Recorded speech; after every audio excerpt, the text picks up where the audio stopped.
As we all know, there are 17 strikers in Bloodstrike, and each one comes with unique abilities. Some are solid, some are top tier, and some, let's just say they need a serious upgrade. So today, I'm ranking every single striker based on their skills, how they perform in fights, and how compatible they are with different playstyles. Let's not waste any time. Let's jump right in. Starting off with Jett, he calls in an airstrike and carries extra grenades. But the airstrike doesn't work indoors, and in open spaces, enemies can still dodge it easily. Not very reliable, so Jett goes to the D tier. Now onto Blast. He launches a small missile that chases enemies and throws a spark grenade that slows them.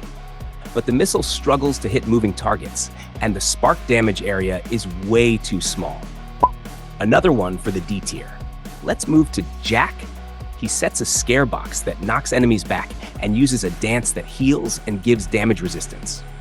He can reach higher ground with his box, but once he's done healing, he's vulnerable, especially weak in close fights. So he lands in C tier. Now for Kraken. He sends out a raven that blinds enemies, and after a kill, he absorbs a soul orb that heals and reduces cooldown.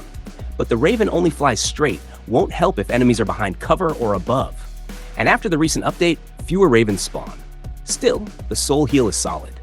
C tier for Kraken. Next is EMT, drops a healing beacon and revives teammates faster. But the beacon is static. And he doesn't bring anything else to the fight. Good for support, but that's about it. He stays in C tier. Up next, Spike. He uses a decoy and goes invisible. Also avoids radar and scans. But in close range, enemies can still spot him easily. Doesn't offer much in gunfights. So Spike's in the C tier. Now for Ethan. His one-way shield blocks bullets from the front, and he slides slightly faster. But one well-thrown grenade, and the shield breaks instantly. Feels limited in value. Ethan fits the C tier. Time for Kanda. She fires a phasing arrow that hits enemies behind walls and uses a scout arrow to reveal enemies. But that scout arrow can be destroyed, and the main ability has a long cooldown. Tactically useful, but not game-breaking. That puts her in B tier. Now we've got Zero. He deflects bullets using his sword and can dash to higher ground.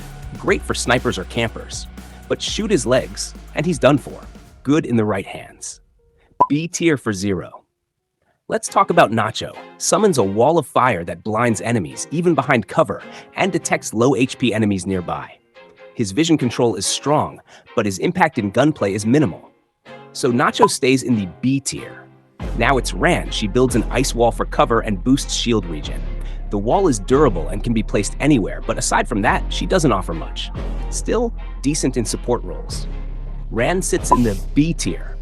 Time for Lucian. Places a totem that teleports him back after falling and scans nearby enemies with ultrasonic waves. If you're aggressive and like second chances in fights, he's perfect for you. Lucian deserves the A tier.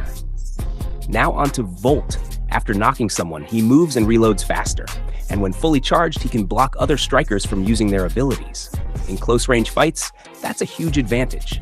He's strong and belongs in A tier. Let's talk about Val. She uses a detection field to track fast-moving enemies and marks enemies when aiming down sights. After her recent rework, she's insanely useful, especially on Shutter Island. Val is clearly A tier. Now for Nova, immune to poison, can poison enemies with bullets, and spreads toxic gas when enemies die. She's powerful in every scenario, whether you're solo or playing in a squad. No debate, Nova is S tier. Up next is Emma. She sends out a beetle drone that heals and even revives teammates. Her acceleration ring also boosts team movement speed. She's not just a healer, she can fight, support, and clutch. Emma easily sits in S tier. And last but not least, Hank deploys an auto turret that deals solid damage.